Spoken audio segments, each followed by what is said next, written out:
নাই বললেন 7 শ্রেণীর ব্যক্তিকে আল্লাহ তাআলা সেদিন আরশের নিচে ছায়া দিবে। তার মধ্যে থেকে এক শ্রেণীর ব্যক্তি, কিশোরগঞ্জের ভাইরা খেয়াল করে শুনেন, তার মধ্যে এক শ্রেণীর ব্যক্তি হচ্ছে রাজুলুন তাসাদ্দাকা বিসাদাকা ফাআখফাহা। এক শ্রেণীর ব্যক্তি হচ্ছে ওই ব্যক্তি যে গোপনে আল্লাহর জন্য দান করে। হাত্তা লা তা'লামু শিমালুহু মা তুনফিকু ইয়ামিনু, এমন গোপনে এসে আল্লাহর রাস্তায় দান করে দেয়, তার ডান হাত কি দান করেছে বাম হাত টের পায় না। ডান হাত কি দিল, বাম হাত দেখে না। অন্য মানুষ জানা তো দূরের কথা, এই গোপন দান আমার আল্লাহর কাছে খুব প্রিয়। এদের একটু দান করার অভ্যেস করেন, অল্প করে করেন। আজকে যে এই 5 টাকা দান করে দেন মসজিদে, 2 টাকার নোট থাকলে দান করে দেন, 1 টাকার পয়সা থাকলে দান করে দেন। দান করতেই হবে, কারণ মুত্তাকি হতে চাইলে এই দানের ধারাবাহিকতা কন্টিনিউয়াসলি এটা রাখতে হয়, এটা থামানো যায় না। সময় ভালো বেশি দিলাম, সময় খারাপ কম দিলাম, কিন্তু দিতে হবে। রাজি আছেন? আল্লাকা সিররুন ইনদাল্লাহ বাইনাকা আনতা ওয়া বাইনাল্লাহ, আল্লাকা সাদাকাতুন তাখফা লা ইয়ালামুহা ইল্লাল্লাহ, আল্লাকা সিররুন ইনদাল্লাহ বাইনাকা আনতা ওয়া বাইনাল্লাহ, আল্লাকা সাদাকাতুন তাখফা লা ইয়ালামুহা ইল্লাল্লাহ। আল্লাকা সিররুন ইনদাল্লাহ, তোমার আর তোমার আল্লাহর মাঝে কোনো গোপন আমল আছে নাকি যেটা আল্লাহ ছাড়া কেউ জানে না? জীবনে আমাদের প্রত্যেকের এমন কিছু গোপন আমল, ইবাদত আর দান সদকা করা দরকার যেটা দুনিয়ার কেউ জানে না, জানে আমার রব আর জানি আমি। এরকম দান থাকার দরকার আছে না নাই? তোমার জীবনে এমন কোন গোপন সাদাকা আছে নাকি যেটা আল্লাহ ছাড়া কেউ দেখেনি? এই গোপন সাদাকাটা আল্লাহ খুব পছন্দ করে। এখানে মাদ্রাসা, আজকে আমার ভাই অমুক ভাই দিবেন 2 লক্ষ টাকা, বলেন মারহাবা। এটা উনি আল্লাহর জন্য দিতে পারে, মারহাবার জন্য দিতে পারে, ঠিক কি না? কিন্তু রাতের আধারে রাস্তার পাশ দিয়ে হেঁটে যাচ্ছেন, মসজিদের দান বাক্সটা লেখা, উপরে সাইনবোর্ডে লেখা মুক্ত হস্তে আল্লাহর ঘরের জন্য দান করুন। কেউ নাই, কাক পক্ষী নাই, রাত বাজে 2টা, হঠাৎ করে পকেট থেকে 1000 টাকার বা 100 টাকার কচকচে নোটটা আপনি দান করে দিলেন। ওই দানটা 1 কোটি টাকার দানের চেয়েও বড় দান। কারণ দুনিয়ার কেউ তখন দেখে নাই, দেখেছে কে? কেউ যেটা দেখে না সেটা দেখে কে? কেউ যেটা জানে না সেটা জানে কে? সবার চোখ ফাঁকি দেয়া গেলেও আমার আল্লাহর চোখ ফাঁকি দেয়া যায়? এজন্য দান করতে হবে একজনের খুশির জন্য, তিনি কে? এজন্য রাব্বুল আলামিন বলেন, মাসালুল লাযীনা ইউনফিকুনা আমওয়ালাহুম ফি সাবিলিল্লাহি কামাসালি হাব্বা আনবাতাত সাবআ সানাবিলা ফি কুল্লি সুমবুলাতিন মিআতু হাব্বা ওয়াল্লাহু ইউদাঈফু লিমান ইয়াশা ওয়াল্লাহু ওয়াসিউন আলীম। সুবহানাল্লাহ পড়েন। আল্লাহ বললেন, এই যে তোমরা আমার রাস্তায় দান করো, এটার উপমা একটা চারা বীজের মতো। এই চারা বীজ জমিনে গেড়ে দিলে সেখান থেকে 60টা শীষ গজায়, প্রতিটা শীষ থেকে 100টা করে দানা হয়, প্রতিটা শীষে জন্ম নেয় শত শস্য দানা। সুবহানাল্লাহ। চারা বীজ চিনেন না? মাটিতে ঢুকাই দিলেন, 60টা শীষ গজালো, প্রতিটা শীষে আবার 100টা করে দানা, মোট কটা হইলো? 700টা। এক চারা বীজ থেকে যেমনি 700 দানা গজায়, তেমনি 1 টাকা দান করলে এরকম 700 গুণ সওয়াব আপনার আমলনামায় ঢুকাই দিবে কে? যারা দুনিয়ার বুকে প্রকাশ্যে গোপনে দান করত, সচ্ছল আর অসচ্ছল অবস্থায় দান করত, কিয়ামতের দিন যখন তাদেরকে তাদের আমলনামা দেয়া হবে, আমলনামা দেখে বলবে, আল্লাহ এত সওয়াব দুনিয়ার বুকে আমি করি নাই, অন্য কারো আমলনামা তোমার ফেরেশতারা ভুল করে আমারে দিয়েছে। আল্লাহ এত আমলনামা তো আমি করি নাই, এত নেক কাজ কোত্থেকে আসলো? এটা আমার না, তোমার ফেরেশতারা ভুল করে আরেকজনেরটা গছাই দিয়েছে আমার। আল্লাহ বলবে, না, আমার ফেরেশতারা ভুল করে না। সুবহানাল্লাহ পড়ে। ফেরেশতারা কখনো ভুল করতে পারে? এটা তোমারই আমলনামা, আমার আমলনামা, আমি তো এত সওয়াব করি নাই। আল্লাহ বললেন, তুমি যে ওই আমার খুশির জন্য দান করেছো, ওই ছোট্ট দানটাকে আমি বড় করে তোমার আমলনামায় ঢুকাই দিয়েছি। আরো আস্তে কোন সুবহানাল্লাহ। হাদিসে এসেছে, কামা ইউরাব্বি আহাদুকুম ফুলুয়া, তোমরা যেমনি ছাগল পালো, বাছুর পালো, আল্লাহ তাআলা তোমাদের দানটাকে এরকম পেলে পুষে বড় করে। আপনারা কিশোরগঞ্জে গরু পালন কারা দেখি? মাশাআল্লাহ, সবার বাড়িতে গরু। হ্যাঁ, বাড়ি বাড়ি আপনার বাড়িতেও আছে। তো এই যে গাভী যখন বাচ্চা দেয়, বাছুর হয়, খুশি লাগে না আপনাদের? মালিক কি করে? এটারে খাওয়ায়, খাইয়ে দাইয়ে পেলে পুষে বড় করে না কুরবানির হাটে বিক্রির জন্য। আল্লাহ বললে, তুমি যে ওই ছোট্ট দান করেছো, তোমার এই ছোট্ট দানটা আমিও এটারে খাইয়ে দাইয়ে পেলে পুষে বড় করে উহুদ পাহাড়ের সমান করে তোমার আমলনামায় ঢুকিয়ে দিয়েছি। এজন্য আল্লাহ বললেন, আল্লাযীনা ইউনফিকুনা ফিস সাররাই ওয়াদ দাররা, মুত্তাকিদের প্রথম গুণ সচ্ছল আর অসচ্ছল উভয় অবস্থায় আল্লাহর জন্য তারা দান করে। সুবহানাল্লাহ। তাহলে মুত্তাকিদের প্রথম গুণ তারা কি করে? জোরে বলেন, সবাই বলেন, আবার বলেন। আপনাদের কষ্ট হচ্ছে? দোয়া করে ফেলি আমরা তো। গলার আওয়াজ এত অল্প কেন? আওয়াজ করে উত্তর দেয়া যাবে? চিল্লায় পড়েন আল্লাহু আকবার। এভাবে উত্তর দিবেন, এভাবে আওয়াজ করে উত্তর দিলে আমি বুঝবো আমার কথা শুনতেছেন, বুঝতেছেন। তা না হলে আমি বুঝবো বুঝতেছেন না। আমি এত কষ্ট করে বলি, এরা বুঝে না। তো মুত্তাকিদের প্রথম গুণ তারা কি করে? আরো জোরে বলেন, কি করে? মুত্তাকিদের 2 নাম্বার গুণ আল্লাহ বললেন, ওয়াল কাযিমিনাল গায়ব। মুত্তাকিরা শুধু সুখে দুঃখে সচ্ছল অসচ্ছল অবস্থায় তারা দান করে না। মুত্তাকি বান্দার 2 নাম্বার বৈশিষ্ট্য, তারা রাগকে হজম করে, ক্রোধকে নিয়ন্ত্রণ করে। সুবহানাল্লাহ। মুত্তাকিনরা অল্পতে চটে যায় না, হট টেম্পার্ড না। আমাদের অনেকে আছে হট টেম্পার্ড, কিছু বুঝলেও চেতে, না বুঝলেও চেতে। এরকম চেত আছে নাকি আপনাদের? রাগরে আপনারা কি বলেন আঞ্চলিক ভাষায়? রাগী বলেন। তো এই যে রাগী মানুষ আছে না, গুসা উঠছে, এই যে গুসা যে ওঠে, এটা খুবই স্বাভাবিক। গুসাটা ওঠা সবার ওঠে, এটা কি বলে? ওঠে না? ওঠে না? আপনাদের মধ্যে থেকে গুসা বেশি ওঠে কার দেখি? আছে তো, রোগী আছে তো অনেক। আল্লাহ আপনাদের গুসাগুলোরে ঠান্ডা করে দেয়, আর ভালো গুসাগুলো যেন আপনারা ইসলামের পক্ষে করতে পারেন। আল্লাহ তৌফিক দান করো। রাগ হবে ইসলামের জন্য। আল্লাহর জমিনে আল্লাহর বিধান লঙ্ঘন হলে আমরা রেগে যাব। চিল্লায় বলে ঠিক কিনা? এছাড়া কেউ আমাদেরকে রাগাতে পারবে না। ওয়াল কাযিমিনাল গায়ব, মুত্তাকিন বান্দারা রাগকে হজম করে। রাগ হওয়াটা খুব স্বাভাবিক, এটা ন্যাচারাল। এটা কি? প্রাকৃতিক। আমাদের দেহে এক ধরনের হরমোন আছে, এটার নাম হচ্ছে অ্যাড্রেনালিন বলে এটাকে, অ্যাড্রেনালিন হরমোন। তো এই হরমোনটা যখন নিঃসরিত হয় তখন আমরা রেগে উঠি, এর আগে আমরা রাগি না। This adrenaline hormone triggers up your bodies fight response. এটা নিঃসরিত হলেই বডি তখন ফাইট করতে মন চায়, মনে চায় খায়া ফেলাই, মাইরা ফেলাই, দইরা ফেলাই, অক করে হোতা এলাই। আপনারা বলেন না এগুলো? মাইরা অ্যালবাম, কাইটটা অ্যালবাম, অক করে হোতা অ্যালবাম বলেন আপনারা? এগুলো কখন বলেন? যখন রেগে যান, যখন রেগে যা। কিন্তু মুত্তাকি হতে চাইলে যখন তখন রেগে যাওয়া যাবে। ওয়াল কাযিমিনাল গায়ব। যুবক ভাইরা খেয়াল করে শোনো, মুত্তাকি হতে চাইলে 2 নাম্বার যে বৈশিষ্ট্যটা আমাদেরকে ধারণ করতে হবে সেটা হচ্ছে ওয়াল কাযিমিনাল গায়ব। রাগকে নিয়ন্ত্রণ করতে জানতে হবে। রাগ এটা ভয়ঙ্কর। অনেকে রাগ করতে করতে যে স্ট্রোক করে ফেলে, আছে না? হার্ট অ্যাটাক করে ফেলে। অনেকে রাগের মাথায় মারাও যায়, আছে না নাই? এটা ভয়ঙ্কর। এর আছে অনেক শারীরিক, মানসিক অনেক প্রভাব, অনেক ক্ষতিকর প্রভাব আছে এই রাগের। রাগটা অনেকটা ঝড়ের মতো। কিসের মতো? ঝড় যেমনি একদিক থেকে এসে সব ভেঙে চুরে তছনছ করে লন্ড ভন্ড করে দিয়ে আরেক দিকে সাঁ করে চলে যায়, রাগও তেমন। একদিক দিয়ে আসে, সব শেষ করে দিয়ে আরেক দিকে চলে যায়, ঠিক কিনা? এর আগের মাথায় পৃথিবীতে কত খুন খারাপি ঘটেছে, ঠিক কিনা?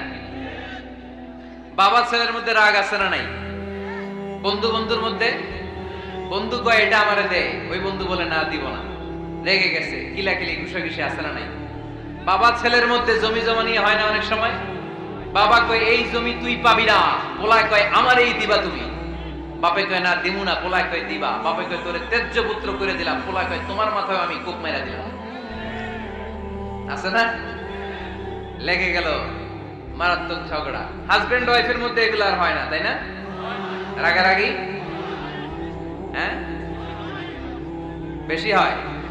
কিশোরগঞ্জে এগুলো আছে, খবরদার এগুলোকে বাড়তে দেয়া যাবে না। শয়তান খালি গুতায়। শয়তান চায় কি করে ফ্যামিলিকে ব্রেক ডাউন করা যায়। শয়তান একটা আরশের উপর বসে, অন্য শয়তানরা এসে বলে আমি ওজনে কম দেওয়াইছি, কারে কিছুই করস নাই। আরেকজন এসে বলে আমি সুদ খাওয়ানোর ব্যবস্থা করে দিয়ে আসছি, কারে এটা কিছুই না।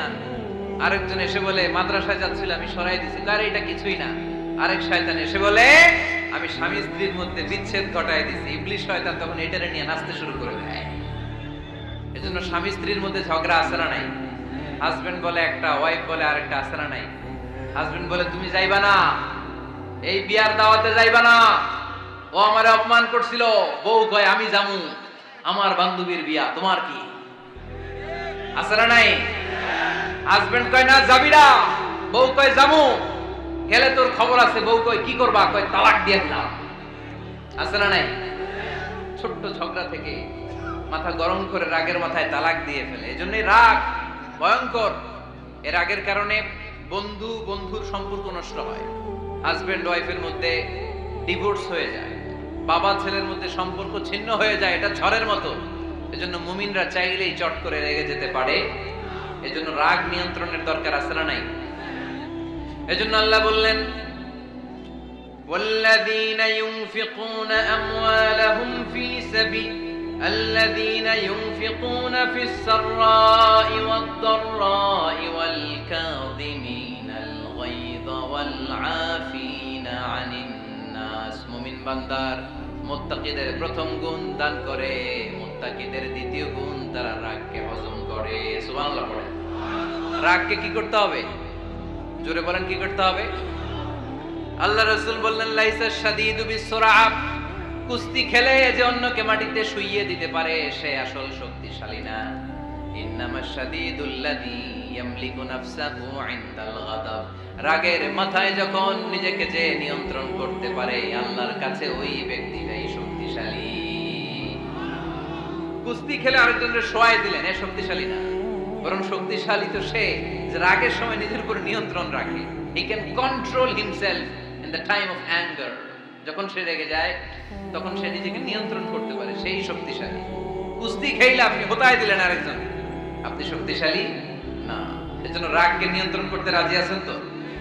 এক সাহাবী এসে বললেন ইয়া রাসূলুল্লাহ আউসিনি ইয়া রাসূলুল্লাহ, ও নবী আমারে নসিহত করেন, আমারে কিছু উপদেশ দেন। বিশ্বনবী বললেন লা তাগদাব, তুমি রেগে যেও না।